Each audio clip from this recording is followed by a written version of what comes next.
you get a kind of a conversation with your tour guide that this is the most important altarpiece in all of Europe, every church you go to. And every vineyard tour you go to seems to be focused so much on why our vineyard produces the best wine. I think the wines speak for themselves. What I love to talk about when we get into the vineyard is a little of the basics on viticulture, a little bit of the philosophy of why we farm the way we farm, and a quick description of where the grapevine came from and how mankind first started playing with this idea of making alcohol from grapes. And it kind of all starts between the Black Sea and the Caspian Sea, modern-day Azerbaijan, Armenia, where in little pockets, the grapevine survived the last ice age, which was a bit of a miracle. Grapevines have been around on the planet for about 50 million years. They've survived each ice age as a result of finding little pockets where it didn't get too cold and surviving. When the continents broke away from each other and all the continents kind of went into a shape that we recognize today, the American grapevines separated from the European grapevines and the Chinese grapevines and the Eurasian grapevines. But when we talk about the grapevine that makes most of the wine in the world, which is Vitis vinifera sylvestris, really the magic time happens between the last ice age and about 20,000 BC, when mankind first entered the Transcaucasus and discovered in the forests between the Black Sea and the Caspian Sea these golden jewels of fruit hanging in the trees. And they would send young men and children into the trees to collect the fruit, and they would eat it in the summer and the fall when it was sweet. But they had to kind of fight the birds for it, because the birds would come and eat the fruit. So they would pick grapes that were only slightly sweet. And then there's two theories. One is we saw animals eating fermented fruit, acting funny, falling down, and we felt left out, and we wanted to start making alcohol. Or probably the philosophy that I believe is we would put all of our fruit that we would pick into these stone basins, and after all the fruit was gone, what would be left behind was a big, messy, sloppy, wet mess that happened to ferment, because native yeasts stick to the bloom on grapes, and wine is made completely naturally. Oh, aren't you cute? Oh, you're in the country now, buddy. Yes, you are, folks.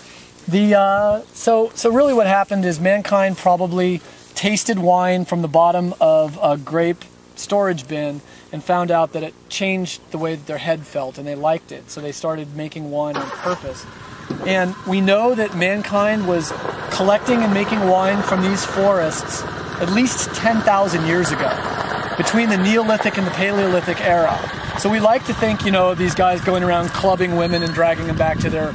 No, they were pretty sophisticated agricultural human beings back then that realized that they could go into the forest, pick these grapes, take them back to the village, stomp them, and make sort of like a Paleolithic Nouveau Beaujolais, which was probably more like a rosé. The grapes never got over 19 or 20 bricks, so the grapes were being brought in at the same level of ripeness that we get for champagne, or like a blush wine. And as a result, what you end up having is clear archaeological evidence for the cultivation of the grape. So they brought these grapes back to the village, made these Paleolithic wines, and they had all this leftover trash, the skins, the seeds, the stems.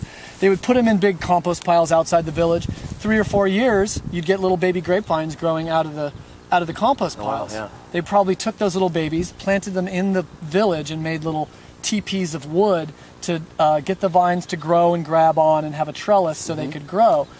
Now, probably a couple hundred, maybe up to 100 years after cultivating the grapevine, something really magical happened. Up to that point, grapevines were male or female. They're two different sexes of the grapes.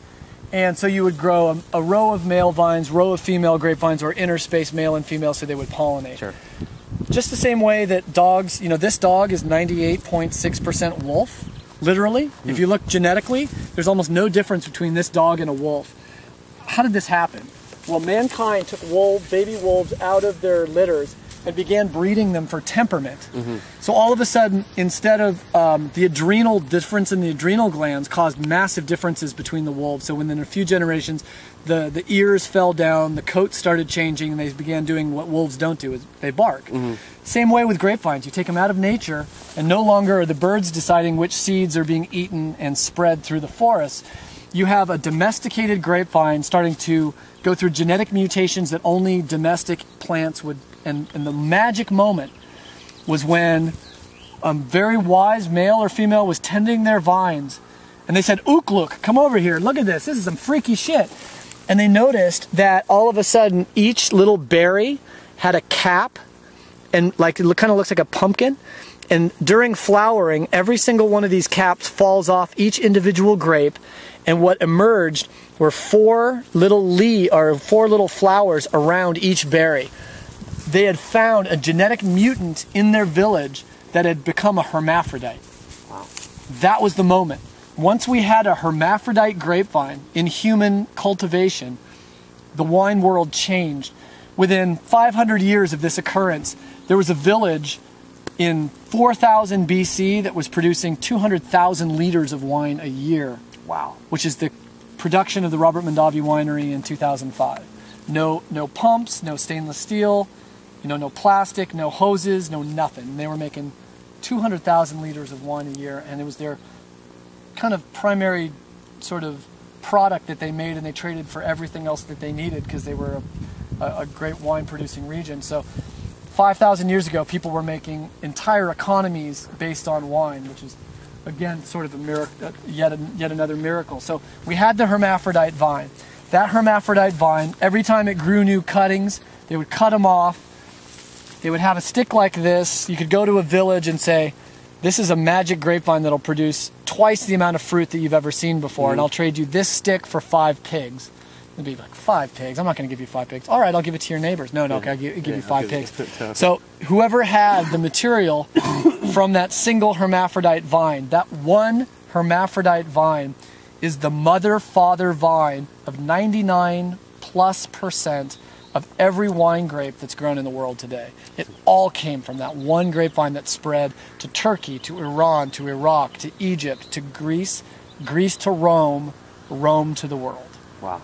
That was it. And once Rome had the vine, they took it to Spain, back over the Pyrenees, became Cabernet Sauvignon. Went into Burgundy, cross-pollinated with some local vines, became Pinot Noir.